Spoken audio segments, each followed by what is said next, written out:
welcome back to Mark's Beer Reviews. It's time to crack a beer open. Today we have got a beer from Ampersand Brew Co and it's their Sawmills IPA.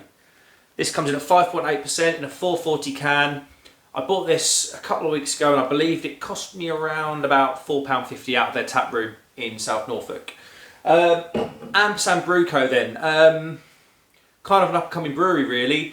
Not a lot of people would know about them outside of South Norfolk and Norfolk where I live, but they are a family run brewery. Andy and Amy, two people in their, I don't want to do them a disjustice now, I'll probably say mid to late 30s own it.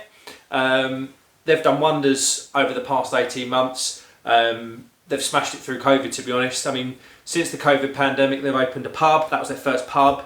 They've bought and moved into a brewery in the town of Diss in South Norfolk, and they're churning out a beer like every 2 weeks at the moment.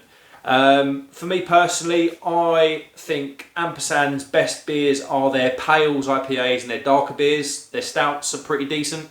They've got a double chocolate and milk stout called Over the Moon, I believe. It's about 7.2% and it's absolutely lovely. Right then, let's get the beer open and into a glass.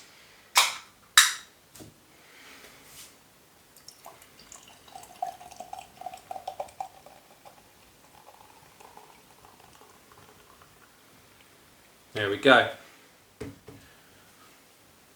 As you can see, hazy as you like IPA, darker than straw coloured I'd say, with a one finger white head. Right, let's get the nose.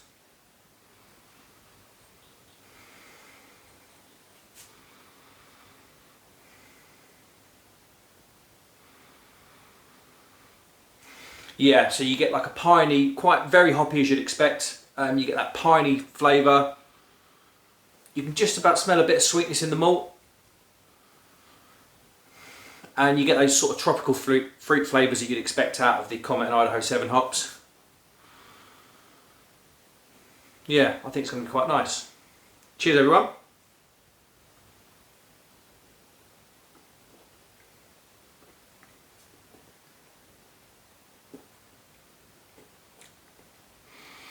Yeah, tastes exactly as you'd expect off the nose. Piney, hoppy, bit of hop burn at the end. Doesn't really drink like a 5.8, I think it drinks a little bit less than that. It's quite a sessionable IPA.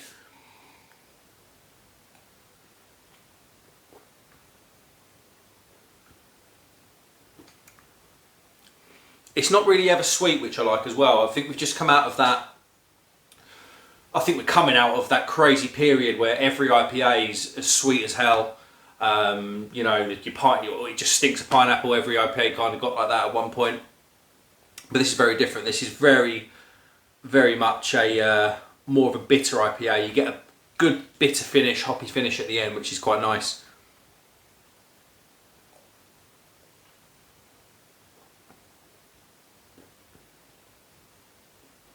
Yeah. Initial flavours, you kind of get that mango citrus flavour, as you would expect from these particular hops. But that doesn't hang around for long. Turns very bitter very quick, which I personally like. Like I say, we kind of gone through that sweet IPA thing and it's boring now, to be honest with you. You see a lot more breweries plumping for like the mountain IPAs or the West Coasts, probably for that reason. I think the East Coast thing's been done to death. So yeah, I much prefer a West Coast IPA to an East Coast, and this is very, very similar. Obviously it's not defined as a West Coast, but...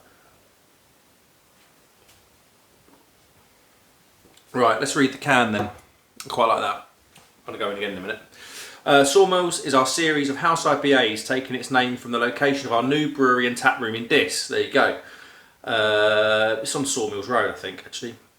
Brewed to balance hop bitterness, aroma and malt flavour, this batch focuses on Comet and Idaho 7 hops, bringing in big mango, citrus and grapefruit flavours, backed up by the classic Columbus hop, adding a healthy dose of pine character. Yeah, so that's about right then. Ingredients: water, barley malt, wheat malt, hops and yeast. Perfect. I'm not too keen on drunk tea beers, so, excuse me, quite like that. There we go. Unlike a lot of people, I always rotate my beers, so before drinking them. So we had a tasting with Duration, and Bates and Amanda from Duration actually told us best thing to do to get that consistent flavour the whole way through the can is just turn the can on its side and just roll it along your worktop back and forth 5 or 6 times, and that agitates that yeast and that flavour at the bottom of the can without making it too fizzy. You're not shaking the can, you're not going crazy, you're just rolling it up and down. And it was so simple. At the time I was a bit like, well, bloody hell, I've been drinking craft beer for like 6 years and I've never done that. It does change the game. You don't get that kind of first pour of not much flavour and then a second pour of tons of flavour. You get a consistent taste all the way through the can. So that's something I religiously do now because I've probably been missing out for a little while on it. So let's finish this up then.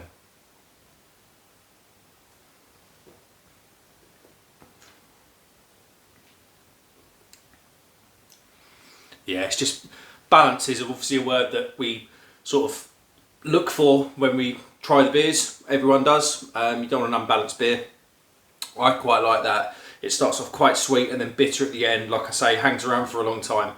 And yeah, it's just when you drink it, it's just a beautiful balance to the beer. You don't find that any flavour overrides another or any sense overrides another. It's just probably as close to perfect as I like my IPAs. It's all subjective, of course. You might try this and not like it, but this is perfect for me. Now, obviously, only the second channel or second video on the channel. Where's it going to go from here? Well, I'm a new father, so suddenly I've got hell a load of time on my hands in the house, which is handy. So yeah, we're just going to crack on with the beer reviews. Like I say, I live in a part of the world, it's kind of an unknown part of the UK in terms of the brewing scene. So not a lot of big breweries come from around here. The biggest you're going to get from this neck of the woods is probably Duration, Burnt Mill. But there's a hell of a lot of breweries around here. I mean, Ampersand, for instance, not a lot of people outside of East Anglia would have heard of them. But they're knocking out some cracking stuff. Then you've got Grain up the road. They're more of a traditional brewer, but really dabbling in sort of some different stuff. So they've got a cracking IPA called Lignum Vitae that I'll review on the channel at some point. But yeah, we just got loads of brewery. I think within 10 miles of me, there's about 7 or 8 breweries. So it'd be rude not to visit them, wouldn't it? And I've got some good relationships. A brewery called Bull of the Woods. So obviously, I know Seamus really well through the beer festival that we do. So yeah, there's some brew. I'm gonna get some brew days sorted with them. They're well up for it. Just means me shoveling out the mash tun, I suppose, which I don't mind getting stuck in with. Right, let's rate this beer then. Second beer on the channel, obviously.